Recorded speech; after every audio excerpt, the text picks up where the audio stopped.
Hey everyone, it's Jeka. Sa video na to ay tuturuan ko kayo how to create an Etsy shop in the Philippines.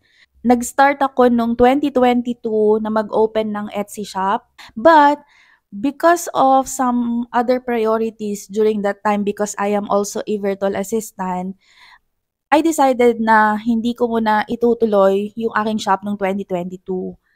And then here comes 2023, nag-restart ako ng aking shop. Last quarter ng 2023, consistently nagkakaroon ako ng sales. And then luckily, nung 2024, nag-start itong 2024 na to, ay naging consistent na yung aking sales at 40 listings lang. And then, naging star seller din ako. Ano nga ba ang Etsy? Etsy is a global online marketplace where people come together to make, sell, buy, and collect unique items. Sa Etsy, maraming mga bagay na pwedeng ibenta katulad ng jewelry, bags, clothing, home decor, mga furnitures, toys, arts, as well as yung mga craft supplies and tools. Pwede rin tayong magbenta ng mga digital products. If you want to know about digital products, I have already created a video na ipopost ko na lang dito somewhere. Please do watch that to know more about digital products. Now the question is, can I sell here in the Philippines? The answer is yes. You can sell even if you're in the Philippines. You can market your products internationally or globally. So, pwede kang magkaroon ng buyers within the Philippines or even outside the Philippines. Now, what are the requirements when opening an Etsy shop? These are the things na kailangan ninyong i-prepare bago kayo mag-decide na mag-open ng Etsy shop. Number one is Gmail account. When you create your Gmail account, make sure na nakapag-isip na kayo ng shop name ninyo. And then, yun yung gamitin ninyo to create a Gmail account. And then, aside from that, you must have debit or credit card. So, dito tinatanggap rin nila yung debit card. Pero nung nag-sign up ako sa Etsy, ang hinihingi lang ay credit card. Pero tinatanggap pa rin naman nila even yung debit card. Tapos ang ginagamit ko na cards or banks ay itong tatlong ito. So in my experience, I have only used three banks and ito yung mga nasa screen. Yung pag-sign up naman sa GoTime and Tonic is very easy lang naman. You can do it digitally, you can do it using your phone. Ang dali lang talaga mag-sign up dito. And ito yung mga tinatanggap ni Etsy. Tapos, another is yung mga government-issued ID like passport, driver's license, or yung mga national ID card. And make sure na yung gagamitin mong pangalan to create the shop is also similar to the one na nasa ID ninyo. Dapat match yung dalawang yon. And then, yung very important din is yung tax identification number or yung TIN. So, kung meron na kayong TIN, you can use that. Pero kung wala pa, siguro you secure muna your TIN bago kayo mag-open ng shop. Pero if you are below 18 years old and you're planning to open an SC shop, I suggest that you ask your parents na lang to open a shop for you under their name. So, kung under sa pangalan nila, kailangan match lahat yung pangalan ng parents mo, yung kanilang IDs, yun ang gagamitin, yung bank, yung TIN, dapat match yung apat na yon. Kasi, kung magkakaroon ng mismatch, eh, hindi magpo-push through yung registration mo sa Etsy. You have to prepare at least one listing. One listing meaning ito yung product mo. So gagawa ko ng other video tutorial how to list your products on Etsy. Now let us create an Etsy shop and ito yung step-by-step guide kung paano ba mag-open ng Etsy shop. It's very important na you use a referral link to get 40 free listings. Kasi sa bawat listing mo sa Etsy ay nagbabayad ka ng 20 cents or katumbas siya ng halos 11 pesos dito sa Pilipinas. So para makatipid ka ng almost 400 plus na amount para sa inyong mga listings, you use the referral code. I will just put the link in the description or in the comment.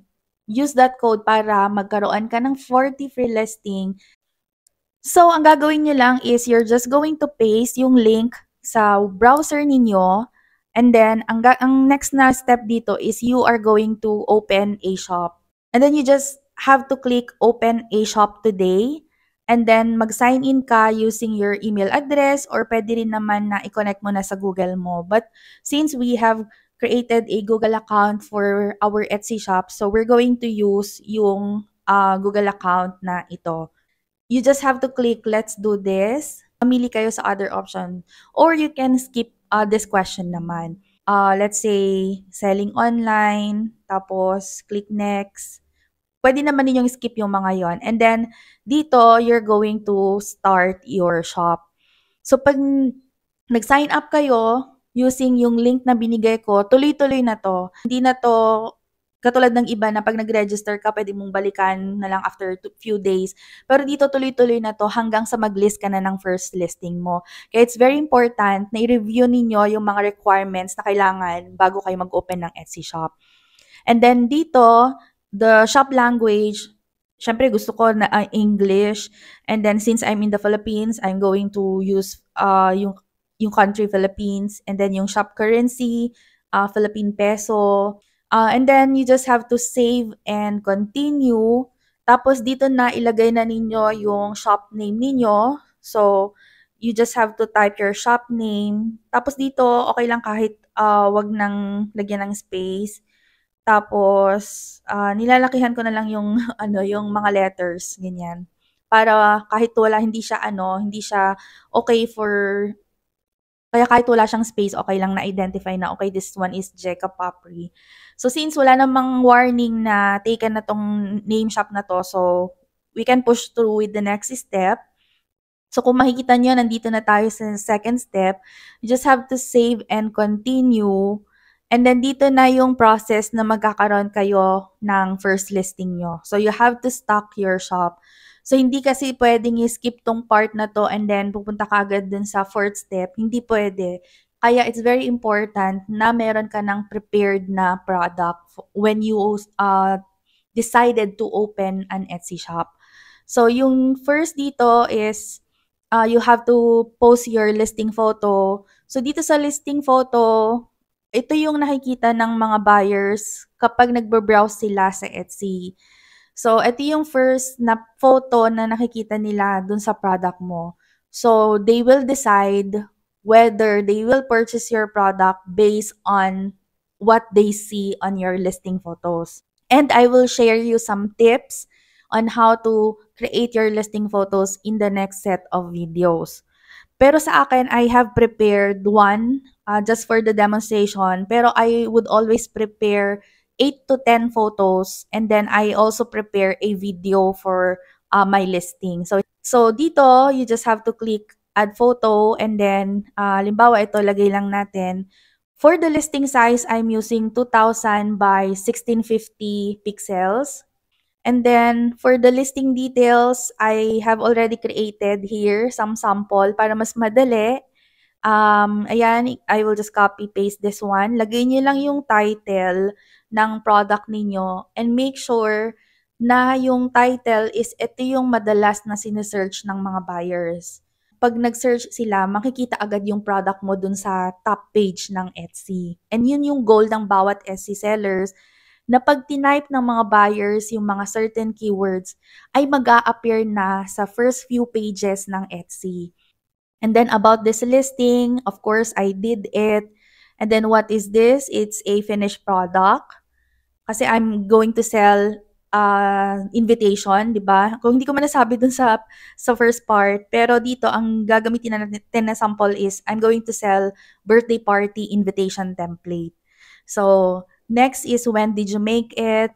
Of course, ngayon 2024. And then for the category, ano ba yung category ng product? So it's a template, birthday template. So you just have to type birthday invitation template. And then may mag-a-appear dyan na category na very close dun sa product natin. So ito, since it's a template, so you just have to click on this. And then, sa primary color, pwede kayong maglagay, but these are already optional. Ayan. For the occasion, Puwede rin naman birthday kung ano 'yan, about sa birthday. And then renewal options, automatic or manual. So 'pag automatic, every 4 months ay kakaltas ng listing fee si Etsy dun sa bank, details na ipo-provide mo. So ang per listing again is 0.20. But if you don't want to, pay 20 cents para dun sa mga listings mo, at least 40 listings, use the referral code na nasa description ko or dun sa comment. So, check nyo yun. That's very helpful. That is my mistake when I started my Etsy shop kasi I just created it on my own tapos hindi ako gumamit ng referral code. Dapat pala gumamit ako para nagkaroon ako ng 40 free listing. Pwede rin naman iset na manual. So, let's say after 4 months, nag-expire na yung product mo. So, you have to manually change na i-activate ulit yung listing mo. And then, yung type ng product na ibinebenta ko is digital. So, don't forget na i-click nyo yung digital kasi or else magkakaroon ng problema dun sa listing nyo. Pag nilagay nyo kasi physical, of course, you will have to ship the products. So, what if hindi dumating dun sa customer? So, magkakaroon ng problema. So, since I'm selling templates lang, I will choose digital. For the description, I have already prepared here a sample description. And then, sa description, again, make sure na optimize yung inyong description para pag nag-type ng keywords yung mga buyers, mag-a-appear agad yung product ninyo dun sa kanilang Etsy, application or sa website ng Etsy. And then, ito, we are going to leave this kasi we are selling digital products naman. And then, do not skip on this part sa tags kasi these are very important. Dito rin kasi naka-base yung mga keywords na sine-search ng mga buyers kung may gusto silang bilhin sa Etsy.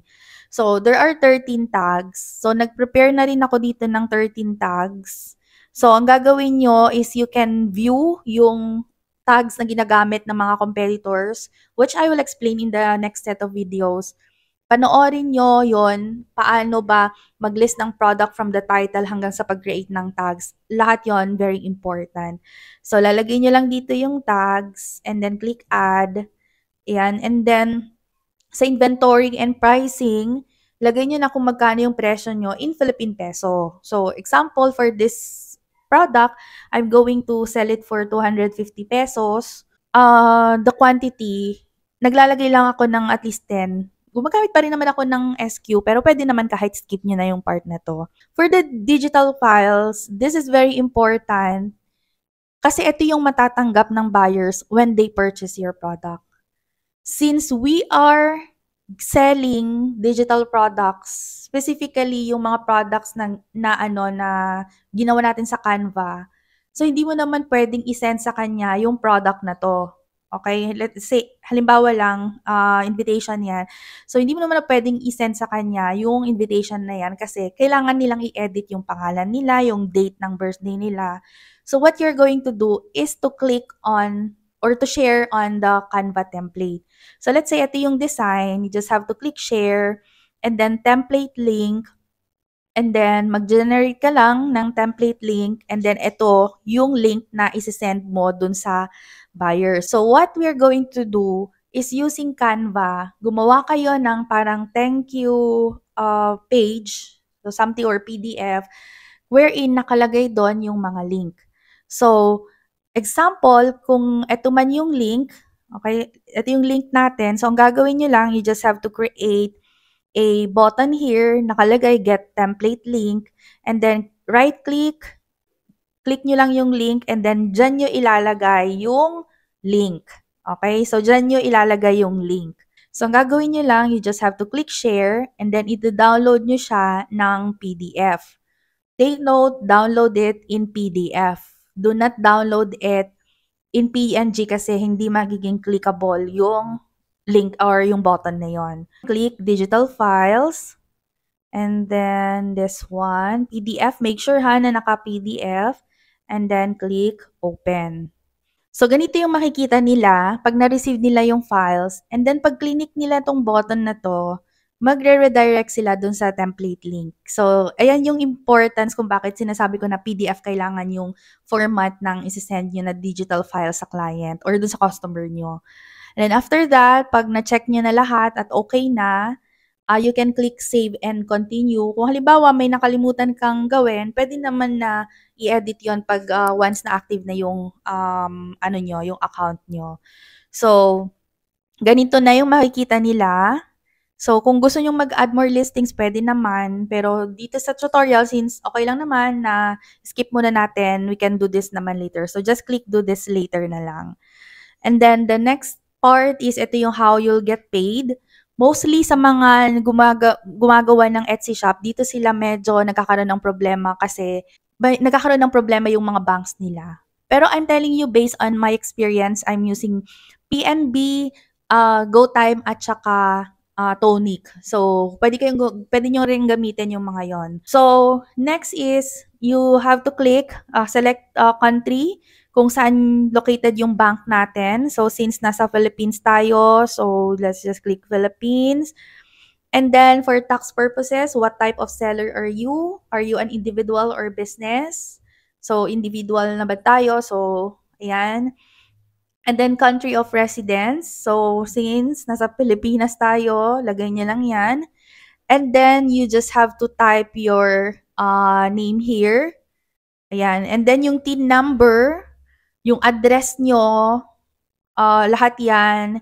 And then, yung bank name ninyo. So, yung bank name, you just have to type yung bank name nyo. Let's say sa GoTime. So, search nyo lang sa Google yung GoTime Bank. Tapos, ayan, makikita nyo naman kung ano yung pangalan ng ng bank. So, if it's GoTime, so click GoTime. And then, yung Swift BIC, you just have to type GoTime Bank, Swift BIC. Mag-appear naman dun sa ano yun sa Google. So, ayan, has a Swift code. So, ito yung Swift code niya. And then, paste it. And then, yung account number is, ito yung account number na makikita dun sa mobile bank nyo. So, ilagay nyo lang yon. Then, you just have to click save and continue. Tapos, pag nag-move na kayo dun sa next step, nandito na tayo sa how you'll get paid. So, ang gagawin nyo lang is you're going to verify your ID. So, your document type. So, nasa Philippines tayo. So, choose Philippines. Yan. And then, document type. So, ang hinihingi nila, driver's license, identity card, passport, or voter ID. So, sa akin, since UMID ang gagamitin ko, and then, i-upload lang yung file ng UMID dito. So, pag na-upload na ninyo yung photo ninyo or yung ID ninyo, you can proceed to the setup billing na. So, nandito na tayo sa fifth step, and dito naman, ilalagay kung halimbawa may mga babayaran tayo na listing fees or yung mga babayaran natin na processing fees kay Etsy, dito sa credit card nyo or debit card nyo na to, dito nila ikakaltas yung babayaran mo. Dito naman how you'll get paid, ibig sabihin yun yung previous na ginawa natin, dun mo makukuha yung mga earnings mo or yung profit mo. So, pwede naman na gamitin natin yung same na bank information dito. So, para minsanan na lang. So, you just have to put the card number, yung expiration date ng card. Kung yung kanina, account number, dito naman card number. The expiration date, the CCV, and then yung name ng card, and then the billing address. Dito, pag natapos na ninyo to, we will add 11.19 to your payment account for the listing in your shop, which will be due on the first day of the next calendar month. So, bakit tayo may babayaran na 11.19? Kung maalala ninyo yung sinabi ko sa inyo kanina na may babayaran tayo na 20 cents, yun yung 11.19 pesos. Yung nilagay natin na listing kanina dito, when we stock our shop, you have to pay 11.19 pesos. And magiging due date lang siya or magre-reflect lang siya sa bank mo for the next month na. So, you have to expect na sa pag-create ninyo ng shop, may babayad talaga kayo ng 11.19 pesos. Now, you might be asking, bakit sabi mo may 40 free listing? Yes, merong 40 free listing, pero dun sa mga succeeding na listings na ninyo yon. Pero when you set up your shop for the first time, you have to really pay 11.19 pesos. And then yung mga 40 listings na free na sinabi ko sa inyo kanina, you have to contact yung Etsy kasi dito sa Philippines hindi pa siya supported na automatic na makukuha mo yung 40 free listings unless you contact the Etsy contact support. And then in this last most important thing is your shop security. So may mga options tayo dito na pwedeng gamitin, pwedeng SMS, pwedeng through phone, pwede rin naman through authenticator app. So dito sa SMS, kung naalala ninyo kanina, you have to provide your phone number. They will call you or they will text you the code para makapag-open ka na ng shop mo talaga. So, nandito na tayo sa pinaka-importante na part which is your shop security. So, dito mayroon tayong tinatawag na two-factor authentication para mas secured yung account natin. So, may options dito na SMS, phone, or authenticator app. So, example ng authenticator app is we have yung Google Authenticator app. So, let's say gusto natin gamitin yung SMS, just click continue and then you just have to enter your phone number. Hanapin nyo lang dito yung Philippines. And then type your phone number since nandiyan na yung phone number kasi naglagay na tayo sa previews. You just have to click send code. And then, may magsisend na verification sa phone number nyo. I-check nyo lang yon. Then, pag nalagay na yung code, you just have to click continue. May mag-a-appear dito na mga backup codes. So, ito yung gagamitin ninyo just in case na halimbawa, nawalan kayo ng access dun sa inyong Etsy account. So, meron kayong mga backup. So, you just have to click save to your device or pwede naman copy codes. And then after that, nandito na tayo sa final step which is open your shop. So, hintayin nyo lang na ma-open yung shop. Tapos, pwede na kayong mag-add ng other listings. So, yan. Since open na yung ating app, mapupunta tayo dito sa ating dashboard. So, ayan. So, meron na tayong Etsy shop na na-open. So, the next thing you're going to do is to optimize your Etsy shop. Kung gusto naman ninyong makita yung mga list of products na binibenta natin, you just have to go to listings and then makikita natin dito yung ginawa natin na product while we are setting up our Etsy shop. So, ito na yung ginawa natin. If you want to see kung ano yung itsura nito na nakikita ng mga buyers sa Etsy, ganito yung nakikita nila. Nandito yung listing photos, the title, the price, yung ating shop, and then yung description, and even yung tags na ginawa natin dito. And then there's one more thing which you have to do, and that is to verify yung bank details ninyo. You just go to finances, and then payment settings, and then you just have to edit yung payment settings natin para makareceive tayo ng small deposit and in that way, ma-verify yung ating bank details and pag na-verify siya, makaka-receive tayo ng payment kapag may bumili dun sa ating Etsy shop. So, you just have to put the bank details, the account number, and yung Swift BIC na katulad nung ginawa natin kanina. And then, you just click Save and Verify Account.